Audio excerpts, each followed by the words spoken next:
Fabien Pelk, nos questions flash habituelles. Comment le sport est entré dans votre vie? Quand et comment?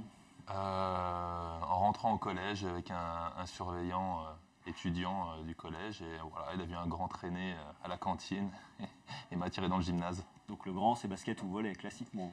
Classiquement, c'est vrai que bon, c'est un peu des clichés comme ça, mais c'est une vérité. Donc voilà, j'ai attiré très tôt au volley. Vous auriez pu faire autre chose que du volley ou pas? En rentrant sport-études volley, on m'a proposé aussi d'intégrer la section handball parce que j'étais déjà grand et gaucher, ça les intéressait, mais j'avais déjà commencé un petit cycle de volley et j'aimais bien l'ambiance. Donc, Francis, des 2 mètres, on en voit de plus en plus au handball. Hein. 2 mètres gaucher, moi je prends. Voilà, Fabien, Il n'y a pas de problème. C'est pas un peu frustrant d'ailleurs pour le gros tempérament que vous avez, hein, on vous connaît un petit peu, de pratiquer un sport qui bannit tous les contacts? Est-ce qu'il n'y a pas un peu de frustration de ne pas pouvoir aller de l'autre côté du filet de temps en temps? Ah, des fois si, mais moi j'essaye de me défouler l'été avec mes frères et mes amis sur des foot ou des baskets où on peut aller mettre un petit peu de contact parce que c'est vrai que j'aime bien ça. Et un petit pont de temps en temps sur François Mérel, ça peut arriver. Je suis oui, témoin. Oui, merci. Désolé François. Votre plus grande émotion de sport devant la télé, Fabien Pelk? Oh, je dirais en 98 quand même, c'est un moment exceptionnel, même si voilà, le foot a ses bons et ses mauvais côtés, mais c'est le seul sport qui arrive à réunir autant de personnes et à mettre autant de personnes dans la rue et avec autant de joie, c'est un moment inoubliable. Vous avez entendu, M. Mattioli? C'est le seul sport qui peut rassembler la foule comme ça. Si on peut appeler ça un sport. Mais il en était en plus, Francis, il bout de son plaisir, mais il en était. Un petit mot sur la double casquette, on l'a déjà évoqué, entraîneur et joueur. Est-ce que c'est facilement gérable au 4e niveau national? Bon, on le voit, vous n'êtes pas le seul à ce niveau-là, mais ça devient un petit peu compliqué quand même quand on touche le haut niveau là. C'est un petit peu compliqué. Maintenant, j'ai la chance de travailler avec Bruno qui intervient un petit peu sur les entraînements et sur, on va dire, 90% des matchs de la saison. On a déjà le plan établi. Mais c'est vrai que parfois, moi, je me sors un petit peu de l'entraînement pour remettre un petit peu de rythme quand il en manque. Mais j'ai des joueurs très intelligents et qui sont assez autonomes et qui comprennent facilement ce qu'il faut faire. C'est vrai qu'on vous voit lors des matchs sur les temps morts, souvent vous intervenez au tout début et après vous vous isolez un petit peu parce que vous êtes à la pointe et vous êtes le garçon le plus servi, donc il faut garder de l'influx, c'est bien ça le problème. Hein. Oui, c'est ça, et puis je suis dans un registre très physique. Donc ça demande beaucoup d'énergie, donc c'est vrai que j'essaye d'intervenir très tôt dans le temps mort pour pouvoir après justement profiter des quelques secondes pour me reconcentrer, souffler, c'est important. Pas vous disperser complètement. Est-ce que, comme ça se dit beaucoup, la Nationale 2 ressemble à de la N1 bis cette année? Est-ce que vous sentez la différence? Non, je pense pas, parce que la N1 a quand même aussi pas mal progressé. Le volley en général, puis je pense que les autres sports aussi s'entraînent de plus en plus. Donc le niveau augmente partout. Aujourd'hui, on peut dire aussi que la N1, le tableau N1 ressemble à la Pro B d'il y a quelques années. Voilà, les niveaux augmentent et il faut s'adapter. Le niveau naturel d'Épinal aujourd'hui, c'est quoi? Structurellement, financièrement, la N1, ça vous paraît adapté? Oui. N1, le club est déjà bien placé pour rester en N1. Maintenant, pour passer à un cap supérieur, il y a d'autres exigences et ça demande un travail différent. Alors, Maxime Jardon, Guillaume Demézy, aujourd'hui Charles Balazo, tout ça, c'est des jeunes joueurs qui ont été formés au SAS. Ils partent tous, hein, c'est un peu le lot de ce qui se passe d'ailleurs sur Épinal. C'est inéluctable, vous voyez venir, Charles Balazo est encore là pour longtemps. Ou est-ce que cette vocation de club formateur, il faut en faire son deuil de temps en temps et se dire, voilà, il y a un gamin qui va... il faut en faire son deuil, oui et non, parce que rien ne l'empêchera de revenir si un jour il doit partir. Si on a bien travaillé avec lui et qu'il est content du club...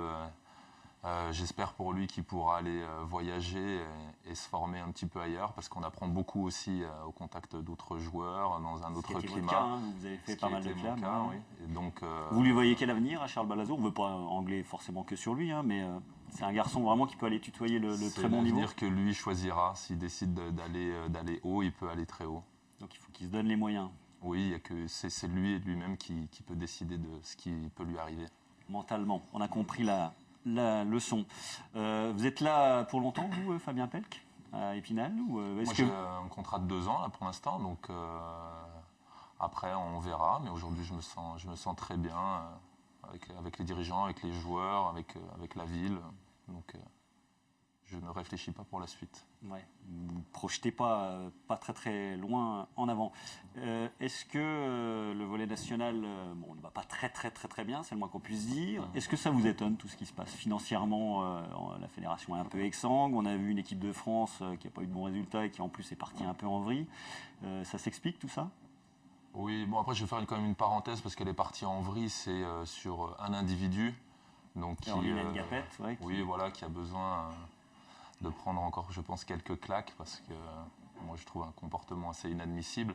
Donc il ne faut pas se focaliser simplement là-dessus. Il y a eu une continuité quand même avec d'autres joueurs. Ça a surpris quand même. Hein. On pensait que c'était des choses qu'on voyait guère qu'au foot et finalement on s'est dit non, dans les sports co ça peut exploser de partout. Ouais, malheureusement il faut un événement comme ça pour parler du volley parce que l'année d'avant on fait vice-champion d'Europe et ouais. voilà, ça passe un peu inaperçu. C'est aussi pour ça, hein, vous étiez attendu avec ce titre de vice-champion d'Europe et là c'est parti un peu en vrille. C'est parti en vrille, maintenant voilà, c'est un individu et la France a une bonne formation, donc elle peut s'appuyer là-dessus et on a de très bons joueurs. À qui la faute alors? À qui la faute? La faute un peu à tout le monde, je vais dire, parce que c'est vrai que les instances aussi, si on n'arrive pas à avoir une base solide, qu'elle soit financière, au niveau des structures, tout ça, bon, c'est un peu difficile de travailler dans un climat serein. Et puis, pour moi, il y a un peu trop de rotation au niveau de l'équipe nationale. Donc, ces dernières années, il y a eu beaucoup trop de joueurs qui sont passés et qui sont partis, quoi. Les choix du sélectionneur sont contestables, c'est ça que vous avez l'air de dire. C'est mon avis. Oui, c'est mon avis, parce que je ne serais pas du genre à me priver des meilleurs joueurs pour ne pas être embêté. Vous pensez à Hubert Hainaut, notamment Hubert Hainaut, voilà, qui est revenu dans le groupe, mais je pense sous certaines conditions, qui avait été écarté.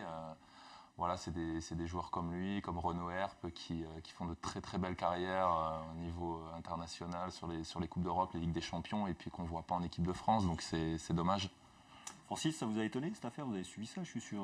Oui, bon, ça m'a étonné. Bon, c'est un détail, hein, comme il a dit.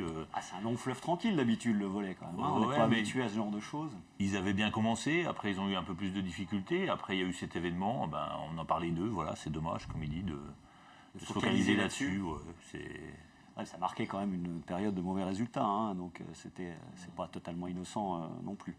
Donc pour vous, le volley français peut et doit vite revenir à un bon niveau, quoi, hein, c'est ce que vous avez l'air de dire. Oui, il peut, parce qu'il y a une bonne formation, il y a beaucoup d'entraîneurs qui travaillent à la base, donc avec les jeunes, tout ça.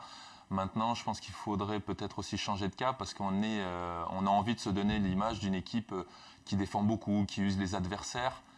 C'est bien, mais ça ne suffit pas parce qu'il faut user l'adversaire, mais aussi il faut être capable de lui rentrer dedans. Donc peut-être former plus de joueurs à vocation offensive. Ça manque cruellement en France. Un manque de tempérament, de caractère, Pas de caractère, de trouver des jeunes et de les faire travailler physiquement sur cette base physique, de pouvoir cogner des ballons voilà, à 23 partout, haut, avec un bloc russe en face et être capable de faire des points. Vous avez des regrets pour finir, vous, sur votre carrière à vous? Vous pensez que vous auriez pu faire mieux que ce que vous avez fait? Non. Moi, j'ai fait 6 ans de Pro B avec des résultats de moyens à bons et je pense que j'ai exploité pleinement mes capacités. Et vous jouerez combien de temps encore? Dans votre tête, c'est décidé, ça ou... C'est les gens qui vont dire. Voilà. C'est vrai qu'aujourd'hui, j'ai été... On a le cas ici, un certain Bounasser qu'on a un petit peu connu, qui a joué jusqu'à 50 ans. J'espère ne pas faire comme lui, parce que voilà, ça reste une exception, mais on voit qu'il n'a pas le même physique que moi non plus. Hein. C'est quelqu'un qui est un petit peu plus sec, donc qui souffre moins physiquement au niveau des articulations. Et qui s'entraîne de temps en temps encore avec vous, à 51 ou 52. Hein, on le sait. Oui, puis il n'a rien perdu à ses qualités techniques, c'est quelque chose d'inné chez lui. Et voilà. Il a rendu chèvre toutes les mains de contre de France et de...